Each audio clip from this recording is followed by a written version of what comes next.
Ketika kalian lagi ngerasa capek, marah, insecure, atau bahkan kecewa sama diri kalian sendiri, atau mungkin orang lain, menurutku kalian harus tonton videoku yang akan memberikan sedikit kata-kata motivasi dari buku yang sudah aku baca. Nah, kalau lagi baca buku ini tuh, aku ngerasa kayak aku lagi diajak duduk bareng sama seseorang yang ngerti apa yang aku rasain. Judul bukunya yaitu The Art of Stoicism.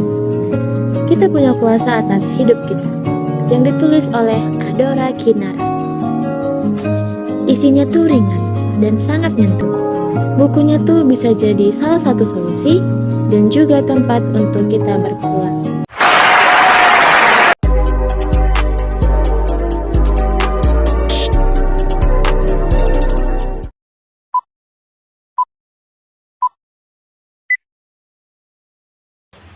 Halo semuanya, perkenalkan nama saya Hana Mulyani Borusli Maringo dengan NIM 2401111926. Saya berasal dari Universitas Satya Tera Bhinneka. Silakan menyaksikan video saya. Nah, jadi di sini saya akan membacakan sedikit cerita dari buku yang telah saya baca yang berjudul The Art of Stoicism. Saya akan kasih tunjuk bukunya seperti ini ya guys. Baiklah teman-teman, saya akan memulai menceritakan apa yang ada dalam isi buku ini.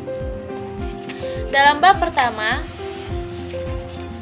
di sini tertulis mengenai filosofi stoikisme. Stoikisme adalah kemampuan kita untuk bertahan dalam menghadapi rasa sakit atau kesulitan tanpa rasa mengeluh sedikit pun. Di sini ada beberapa kata-kata motivasi dari buku ini. Yang pertama ada kelola harapan dan penilaian. Lalu ada sadar diri. Lalu yang ketiga ada pahami arti keseimbangan batin dan praktika. Lalu yang keempat ada berdamai dengan emosi. Yang kelima ada hidup sesuai dengan alam. Nah teman-teman, saya akan menjelaskan bagian pertama, yaitu kelola harapan dan penilaian. Nah, kelola harapan dan penilaian ini yang dimaksud adalah kita sebagai manusia pasti memiliki harapan yang tinggi. Dan itu adalah sesuatu hal yang wajar. Tetapi, itu menjadi tidak realistis jika harapan yang kita inginkan tidak sesuai dengan harapan kita. Dan pastinya ini menyebabkan ketidakpuasan untuk diri kita sendiri oleh karena sesuatu yang kita inginkan tidak sejalan dengan apa yang terjadi. Nah, terkadang harapan itu sendiri yang kita ciptakan terlalu tinggi itu tidak hanya berhubungan dengan diri sendiri. Kadang kita berharap terhadap orang lain dan itu memungkinkan menyebabkan kita mengalami kecemasan, frustasi, konflik dengan orang lain oleh karena harapan kita yang tidak sejalan dengan apa yang terjadi. Nah, lalu selanjutnya ada berdamai dengan emosi. Nah, seperti yang kita ketahui, emosi di mana kita mulai marah ketika kita melihat sesuatu hal yang kita tidak sukai. Berikut penjelasannya yaitu teman-teman, pasti kita sering sekali merasakan gelisah atau kita merasa terganggu oleh sesuatu hal. Contoh, misalnya ada teman-teman kita yang mengejek kita pasti merasa risih, kita gelisah oleh karena itu. Nah, tetapi kita mungkin tanpa bisa menjelaskan apa yang kita rasakan. Kita tidak bisa mengungkapkan alasannya secara jelas karena kita sudah terbawa emosi sehingga kita bingung bagaimana menjelaskannya. Nah, kita juga kadang sering menyadari saat pikiran kita terjebak dalam kekacauan emosional. Ketika kita merasa sangat emosional, kita sangat sulit untuk mengendalikan bagaimana cara kita berpikir, berbicara.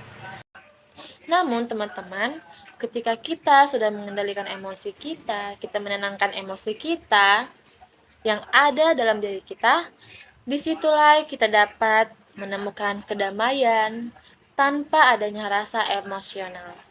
Dan itulah penyebabnya ketika kita merasa diri kita susah menjelaskan sesuatu hal, Itu karena kita sudah terlanjur terbawa emosi.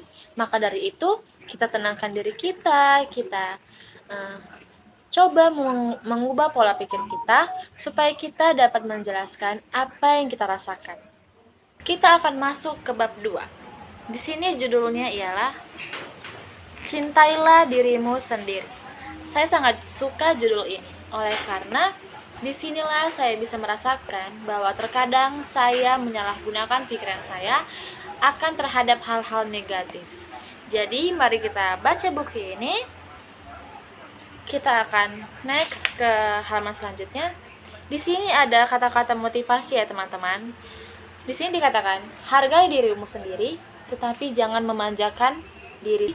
Mulailah untuk mencintai diri kalian apa adanya, tanpa melihat atau mendengarkan apa yang orang katakan atau lihat kepada kita. Nah, hidup akan lebih bermanfaat ketika kita boleh belajar untuk mengendalikan emosi kita dan menjalani hidup yang lebih bijaksana dalam berpikir, dalam mengucapkan sesuatu hal, sehingga kita boleh dapat hidup lebih bermanfaat lagi.